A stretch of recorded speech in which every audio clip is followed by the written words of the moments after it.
Good evening. After 69 matches, we finally have 4 teams who made it to the playoffs of IPL 2022. Gujarat Titans right at the top qualified. First team, in fact, to qualify for the playoffs. And then Rajasthan Royals in number 2 position. Lucknow Super Giants in 3. And finally, after all that we saw, ups and downs for Royals Challengers Bangalore, they are now the 4th team to go through to the playoffs. Nikhil Narayan's here with me. We look back on these teams, their performances. How do they stack up against each other? What are their strengths? What are their weaknesses? Predictions as well as to what we are expecting from Qualifier 1 and the Eliminator. What are the teams going to do? Their strategies, a lot to discuss.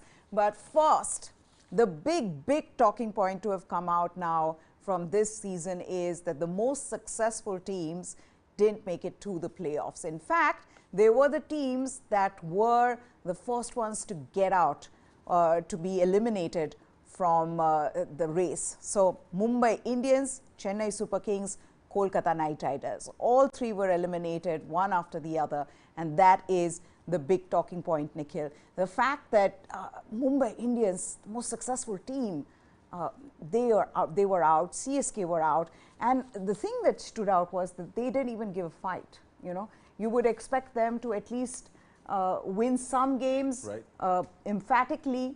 They did win some, but towards the latter half of the tournament when it was too late, correct, especially for Mumbai Indians. But to see them just sort of collapse in this season, it was disappointing for the fans. Absolutely. You know, this has been a historic tournament, Maya. I think it's a history-changing tournament in the IPL because it's the first time that these 3 teams who have 11 titles between them, you know, have not only not made the playoffs, they have finished at the bottom of the table. It's never happened in any of the previous 14 editions of the IPL that MI, CSK and KKR, not one of them has made the playoffs. Yeah. So this could mark the end of the domination of these 3 teams and the beginning of the domination of the Titans, of, you know, Lucknow Super Giants, of RCB even, Rajasthan Royals. It could unleash a new era in the IPL, and therefore this tournament for me that way is special. Now look at that, 2 debutants amongst the 4 teams that have made it to the playoffs, and the wonderful stories that we've seen come out of these 2 teams and their campaign. Gujarat Titans, I mean, when you saw them after the auction, especially when you looked at them on paper, you said, well, the batting doesn't look as strong. Do they really have the finishers who can finish matches for them consistently? The bowling as well. Will Mohammad Shami be good? Lockie Ferguson's fast, but can he be, you know, consistent? What we saw from Gujarat Titans was a team that played like a team, that had performers at different stages in the tournament do well for them, and had a captain who led from the front. And that's why we've seen this wonderful story of Gujarat Titans. Absolutely. You know, Hardik Pandya to me is the single biggest factor for the rise of the Titans this season, Maya. You know, not only the highest run getter, 413 runs, also picked wickets when the tournament started. Everyone was surprised that he's bowling in the power play. He was also very restrictive in the power play. Then he promoted himself to number 4, played the role of the anchor. He has only batted at 3 and 4. Yeah. New roles in this season for him. Not the number 6, 7, 8 position he did for MI so successfully. Correct. So, you know, Hardik, then inspirational leadership on the field, bowling changes, also a trendsetter, 35th match, the first captain to, you know, bat first after winning the toss. So, you know, Hardik Pandya, we all thought that he won't make a good captain. You know, he's proven all of us wrong. And right now, if you ask me, after Rohit Sharma, he's right at the, you know, next in the pecking order.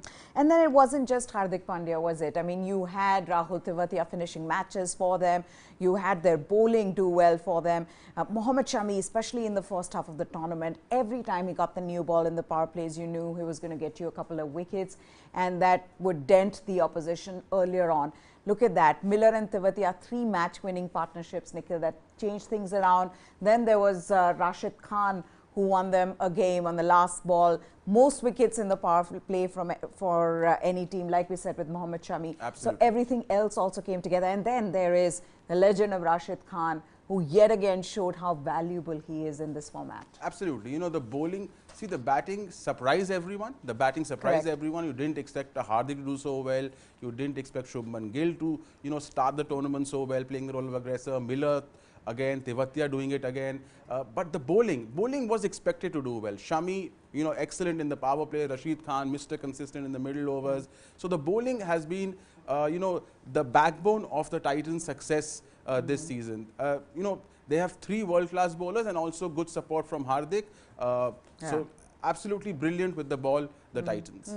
But then that's where the thing, that's where the question is, Nikhil, that you may have a team that looks good on paper. Mumbai Indians bowling attack looked good, but Jasprit Bumrah was struggling for, you know, almost whole of the tournament. We've only seen him do well in a couple of matches, and that's why I said for someone like Mohammad Shami, they looked good bowling, but then to come together like this, even the others that they've tried, you know, in the tournament, be it Yash Dayal, who's been good for them, you know, Rashid Khan, of course, being good for them. That just team, everything, it almost seemed like the stars aligned and everything worked out beautifully for Gujarat Titans. But like we were saying, it was the captain who led the team from the front, promoted himself, was bowling, a leader who everybody liked and respected.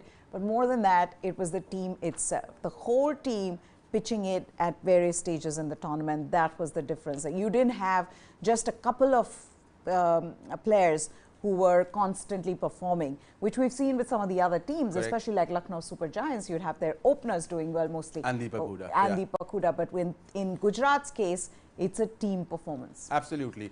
And the stat which shows it is a team performance is that 8 different player of the match awards from the team. I mean, that is fascinating. I mean, 8 players have been your match winners and they've won you 1 match at least. So collective team effort, as we've discussed before, you know, they don't have many superstars, but good utility players have, you know, punched above their weight, overachieved, and therefore the Titans are in the position they are, topping the table, and now they get 2 chances of making the playoffs.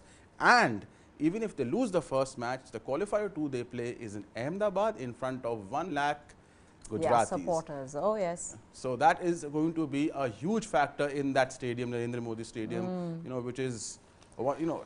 True. And the other thing is about IPL as well, having these 10 teams, and you haven't seen the home and away, the advantage here, because all the matches were played in Mumbai and Pune. But the fact that now you have these 2 new teams only means that this is going to other cities as well. There are loyalties being built, be it for Lucknow Super Giants, and that only happens when your team starts winning. With Gujarat Titans, you see the fans and the number of fans will only increase from here on because of their performance and how well they've done. We've seen that with Mumbai Indians, who've got such a huge fan base, Chennai, and in fact Kolkata Knight Riders as well.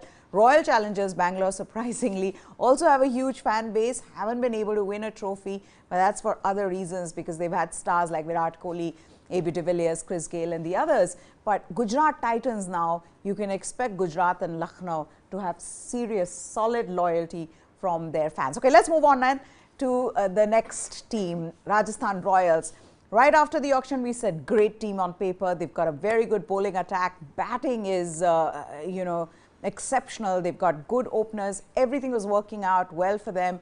But Rajasthan Royals, I just have one problem here. Right at the business end of the tournament, Jos Buttler's form's gone missing. Correct. And I don't know how much of an impact will that have, Nikhil, on this team. Well, he's failed in 4 of the last 5 matches, but before that he was striking in every match. Now, you know, they will hope that this is the period of lull is over and now he'll again strike back to form in the playoffs. Because Jos Buttler is very important. He's half their batting unit. If he doesn't score, they have a problem. There's too much pressure on Sanju Samson otherwise. So Jos Buttler has to score. Doesn't have to score a century, but he needs to get a 40, 50 at least.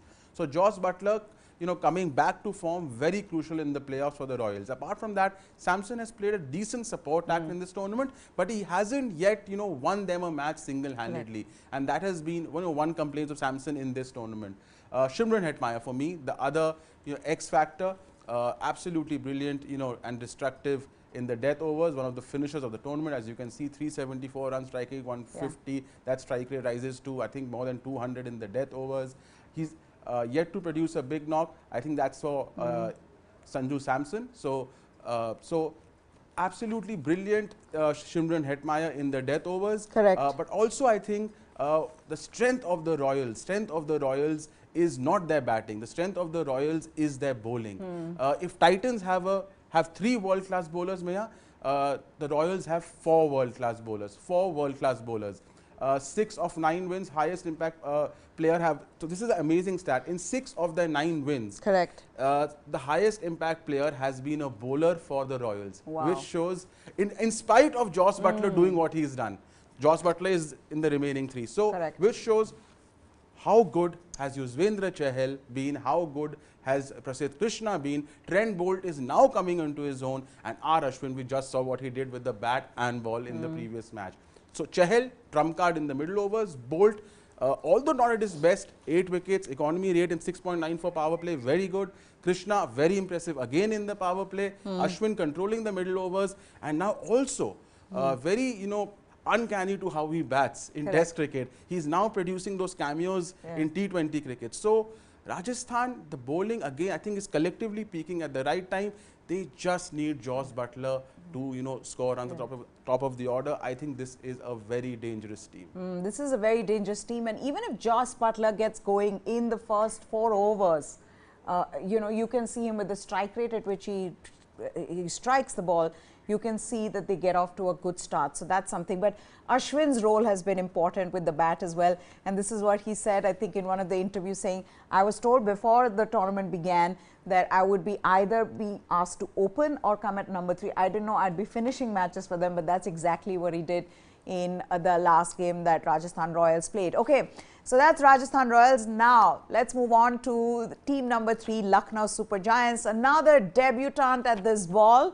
And how well have they done? Lucknow Super Giants, again, another captain who's led from the front. KL Rahul's been scoring runs, and so has Quinton de Kock. And my goodness, that 100 from Quinton de Kock, it was destructive. It would have, any bowler at the opposite end would have been scared of that and would have had nightmares of Quinton de Kock. That's how well Quinton de Kock batted in that match. But how good has LSG been? They've come together. We were talking about this again after the auction, Nikhil, that this team looks very good. They've got a lot of all-rounders in the side, but largely it's been their openers who have scored the bulk of runs. Yeah, with the bat, it's the openers plus Deepak Hooda.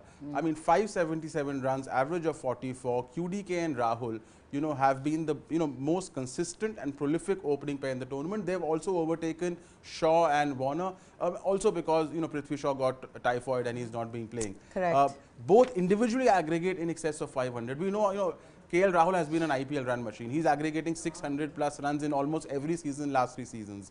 Also, QDK has been a very consistent batsman. He scored 500 plus for MI in their successive triumphs in 19 and 20. His century, that one of the best hundreds I've seen in IPL. It was that good. I mean, it was destructive. So, very important for them to score. And Deepak Hooda, see, LSG have one major problem. Their number 3 position is a problem. Also, their batting average from 3 to 6 is amongst the lowest, in spite of Hooda scoring 400 runs, which means the others haven't done much. Stoinis, Jason Holder, Ayush Badoni started well and he's unfaded. So, therefore, I think Deepak Hooda is very crucial in the middle overs for them. If they lose their openers. If they lose their openers, they can have a problem. And the others need to step up. Marcus Stoinis hasn't delivered as was expected. Badoni now needs to score again. Otherwise, there's too much pressure on QDK and Rahul, and if they don't get off to a good start, they won't score many. So that is the problem with LSG. The middle order batting is a concern. Okay, then we move on to the bowling unit. Again, the bowling unit itself, Mohsin Khan, the biggest surprise of this tournament, I think, for us, to see the economy which he's bowling at. His economy, last time I checked, was under 6, 5.90. That is incredible in this format. And various stages again of the tournament, of the match that he's been bowling at. But how good has their bowling been? They don't have big world-class names. They do have Marcus Stoinis chipping in with the ball. They do have Jason Holder. But out and out, like when you look at other bowling units, you would think that, they have big names. LSG have shown that you don't need big names to bowl well. It's fascinating. See, 3 of the 4 teams who've qualified, RR, GT and RCB, before the tournament, after the auctions, had the best bowling units. Correct. They've made it to the playoffs. The fourth team, LSG, did not. They did not have world-class names, but if you see, they have taken the most number of combined wickets in the tournament. They have the combined best bowling average in the tournament. And also, I think they had the second most restrictive unit in the tournament. So, LSG, without having superstars with the ball, has done brilliantly. Yeah. And that has been the reason for their success in the tournament. You know, how well have Avesh Khan, Mohsin Khan, to an extent Ravi Bishnoi, to an extent Jason Holder done to pick the maximum number of wickets in the tournament over teams like RCB, Titans and the Royals, who have world-class bowlers, is a story in itself for LSG. And quite surprising when I saw these stats because I didn't expect it to be. Okay, then let's move on to the team that was celebrating the loss of Delhi Capitals last night. We saw some absolutely incredible visuals to come out of Royal Challengers Bangalore's camp with Virat Kohli, Faf du Plessis, Glenn Maxwell all going crazy after Mumbai Indians beat Delhi Capitals. So they were the last team to qualify, courtesy Mumbai Indians, and Royal Challengers Bangalore have seen throughout the tournament, we've seen inconsistency from them. Yeah. We haven't seen, unlike the other three teams who've been very emphatic in their wins and their losses haven't been as big, with Royal Challengers Bangalore, they had the highest negative net run rate, right? That was one of the big things. And they have struggled. They've struggled with their bowling, except for Vanindu Hasaranga. Their main bowler, Mohammad Siraj, didn't bowl well. He's been expensive and, in fact, has been dropped now from the T20I squad for South Africa. But you look at their batting as well, Nikhil, they struggled. Virat Kohli didn't score runs. Faf du Plessis was the one who was scoring runs, but again, too much pressure on Faf du Plessis because Glenn Maxwell and Virat weren't scoring. So they've had their fair share of problems. They have just somehow managed to get through to the playoffs. Absolutely. So they have been the luckiest entrant into the playoff amongst the four. Some people would say they don't deserve to be. Teams like Delhi Capital deserve it more, but that's a different story altogether. What's going well for RCB is that they have done well in the last few matches. Also, the big three, which is very important, have scored run against the Titans. Virat Kohli, that 70 odd of 54 balls, setting up the match for them. Glenn Maxwell, 40 of 18, the best knock for him in the tournament.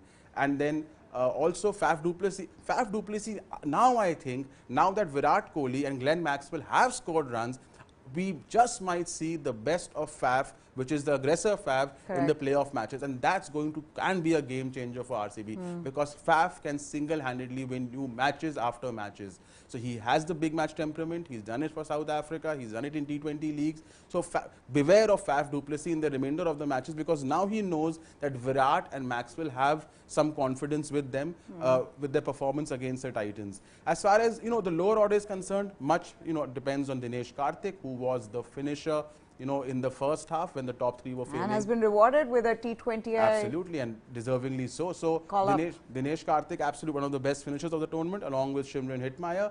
And then the bowling unit, three outstanding bowlers. Hasaranga, you mentioned, second highest wicket taker in the tournament. But apart from that, Hazelwood surprised us. Forget that one match where he was strong for 64. Otherwise, he's been a revelation with the new ball. Harshal Patel has been brilliant. Yes, Mohammad Siraj was dropped. He wasn't good. But three top-class performances with the ball. The thing with RCB Meya is, I think if the big three, two of them can perform, I think they can surprise. They can, because the other reason for is also this, that amongst the four teams, the Titans and Lucknow are making their debut. They don't have, as a brand, as a franchise, they don't have big match temperament. RCB has made it to, I think, 7 playoffs as a brand, which also counts for something. It's like they've made 7 playoffs, 3 finals.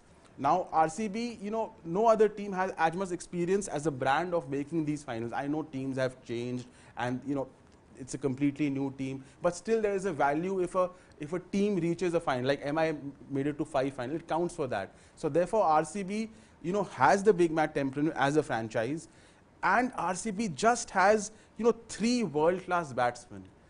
Any one of them can win you the match. So if they, if 2 of them score big and they're threatening to do so, you know, it's going to be a fairy tale ending. Like RCB, who I still think are lucky entrants. Yeah. I mean, No, they are definitely. They can surprise and stun you, and they also haven't won a title. It will be a story for the ages. I think they'll also be buoyed by the fact that they are in whatever way. They would see this as a bonus and get inspired by it. And I've been saying this, and I don't want to jinx because I don't want RCB fans to troll me, but I've been saying that for all you know, RCB will be in the finals and they'll win the finals with Virat Kohli scoring 100. Wow. I mean, if that happens, it's a fairy tale in a fairy tale. It's a bit much. It's a bit much, but I'm saying anything is possible, as we've seen with RCB qualifying, because at one point you did feel like Delhi Capitals would do it, but RCB somehow have made it. But they need to win 2 matches now. They need to win the eliminator, you win the qualifier 2. So it's a little harder for RCB than it is for GT or, you know, RR. So. Yes, but it was good to see Virat Kohli finally looking good. He was looking like he was getting into some rhythm. So, you know, who knows? They've got the players to beat anybody. They've got the players, they've got the team. They can do it. Okay, which then takes us to the next big question. Who will win the IPL this season? That's the big question. Nikhil was out trying to figure out. He's got his win predictions and, you know, he's done his math. Very difficult. I threw the calculator away as soon as the 4 teams were decided, saying I'm never going to do this again. But here is our math guy, so he will tell us what does he think. So what I did was, you know, I took into combination the combined batting averages, bowling averages of the teams in this tournament, the head-to-head in this tournament.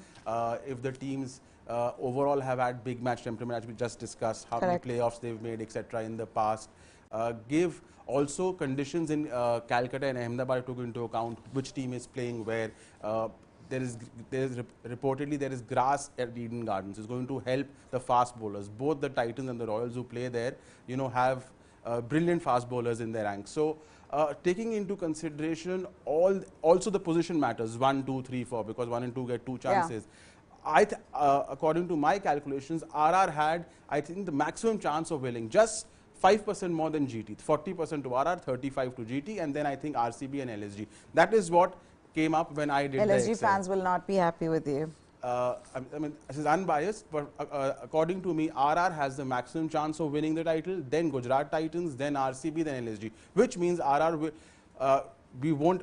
if this happens, we won't have a new winner, because RR has already won the inaugural, but it's going to be a fascinating story. 2008, Shane Warne, who did it for them, they are playing for him.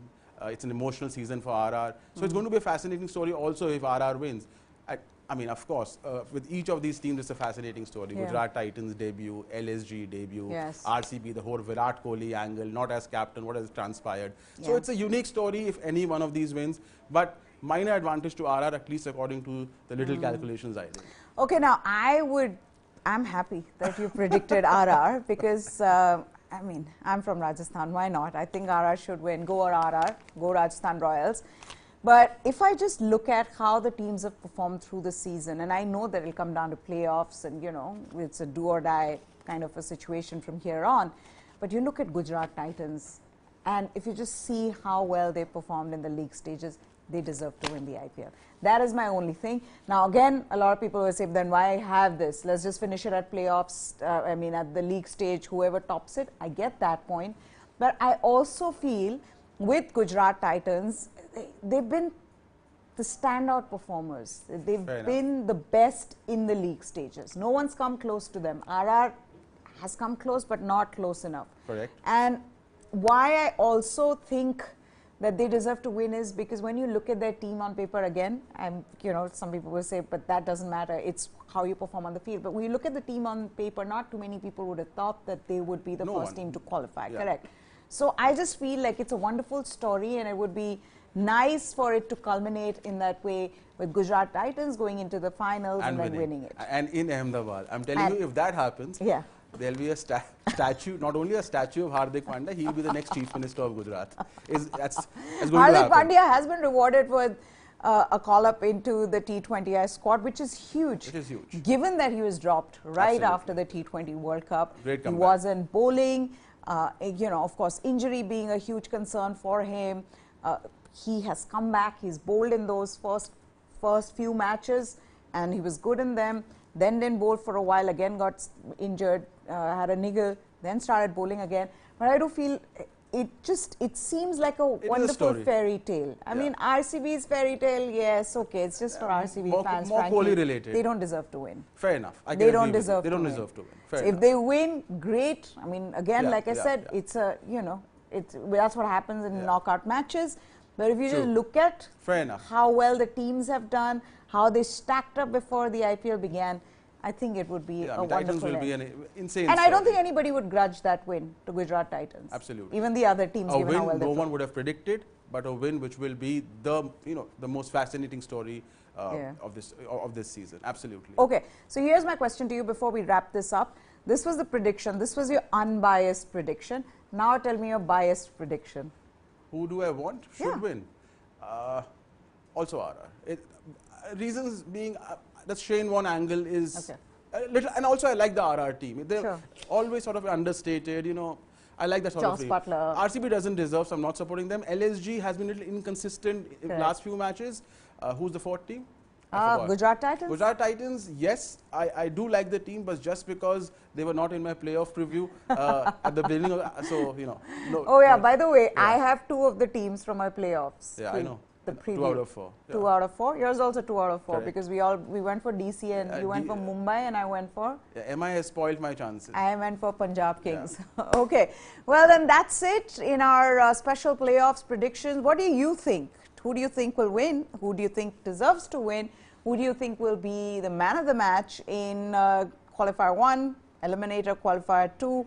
Let us know everything in the comment section below. That's it from Nikhil and me. News 9 Sports is what you need to subscribe to for all the latest from the world of sports. That's it from us. Bye-bye.